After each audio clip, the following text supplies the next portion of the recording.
एक बार भगवान विष्णु जी शेषनाग पर बैठे बैठे बोर हो गए और उन्होंने धरती पर घूमने का विचार मन में किया। वैसे भी कई साल बीत गए थे धरती पर आए और वह अपनी यात्रा की तैयारी में लग गए। स्वामी को तैयार होता देखकर लक्ष्मी माँ ने पूछा, आज सुबह सुबह कहाँ जाने की तैयारी हो रही है?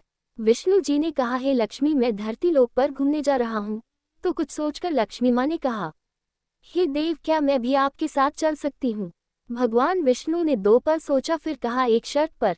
तुम मेरे साथ चल सकती हो। तुम धरती पर पहुंचकर उत्तर दिशा की ओर बिल्कुल मत देखना। इसके साथ ही माता लक्ष्मी ने हाँ कह के अपनी बात मनवा ली और सुबह सुबह माँ लक्ष्मी और भगवान विष्णु धरती पर पहुंच गए। अभी सूर्य देवता निकल रहे थे। रात बरसात होकर हटी थी। चारों ओर हरियाली ही हरियाली थी। उस समय चारों ओर बहुत शांति थी और धरती बहुत ही सुंदर दिख रही थी और माँ लक्ष्मी मंत्रमुग्ध होकर धरती को देख रही थी और भूल गई कि पति को क्या वचन देकर आई है और चारों ओर देखती हुई कब उत्तर दिशा की ओर देखने लगी पता ही नहीं चला। उत्तर दिशा में माँ लक्ष्मी को एक बहुत ही सुंदर बगीचा नजर आया और उस तरफ से भीनी भीनी खुशबू आ रही थी और बहुत ही सुंदर सुंदर फूल खिले थे। ये एक फूलों का खेत था और माँ लक्ष्मी बिना सोचे समझे उस खेत में गई और एक सुंदर सा फूल तोड़ लाई। लेकिन ये क्या, जब माँ लक्ष्मी भगवान विष्णु के पास वापस आई तो भगवान विष्णु की आंखों में आंसू थे और भगवान विष्णु ने माँ लक्ष्मी को कहा कि कभी भी किसी से बिना पूछे उसका कुछ भी नहीं लेना चाहिए और साथ ही अपना वचन भी याद दिलाया। माँ लक्ष्मी को अपनी भूल का पता चला तो उन्होंने भगवान विष्णु से इस भूल की माफ़ी मांगी।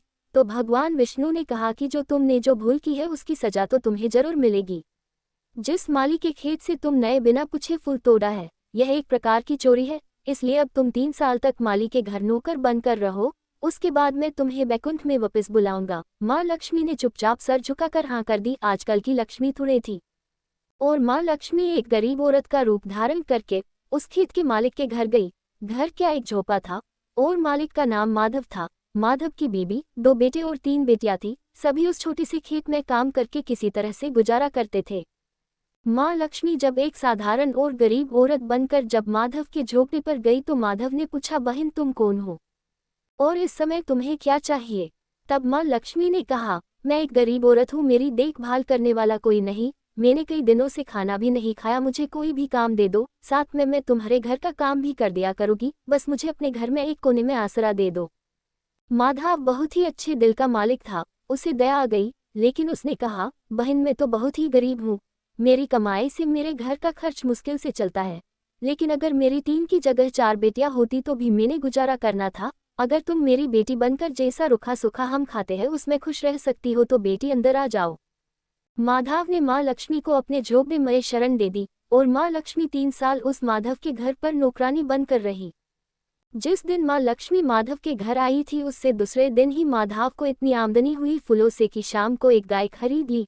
फिर धीरे धीरे माधव ने काफ़ी ज़मीन खरीद ली और सबने अच्छे अच्छे कपड़े भी बनवा लिए और फिर एक बड़ा पक्का घर भी बनवा लिया। बेटियों और बीबी ने गहने भी बनवा लिए और अब मकान भी बहुत बड़ा बनवा लिया था। माधव हमेशा सोचता था कि मुझे ये सब इस महिला के आने के बाद मिला है। इस बेटी के रूप में मेरी किस्मत आ गई है मेरी। और अब 2-5 साल बीत गए थे, लेकिन माँ लक्ष्मी अब भी घर में और खेत में काम करती थी। एक दिन माधव जब अपने खेतों से काम खत्म करके घर आया तो उसने अपने घर के सामने द्वार पर एक देवी स्वरूप गहनों से लदी एक औरत को देखा। ध्यान से देखकर पहचान गया, अरे ये तो मेरी मुंह बोली चौथी बेटी यानी वही औरत है, और पहचान गया कि यह तो माँ लक्ष्मी है। अब तक माधव का पूरा परिवार बाहर आ गया था और सब हैरान होकर माँ लक्ष्मी को देख रहे थे। माधव बोला, है माँ हमें माफ कर, हमने तेरे से अनजाने में ही घर और खेत में काम करवाया है माँ, ये कैसा अपराध हो गया है माँ, हम सबको माफ कर दे। अब माँ लक्ष्मी मुस्कुराए और बोली, है माधव तुम बहुत ही अच्छे और दयालु व्यक्ति हो।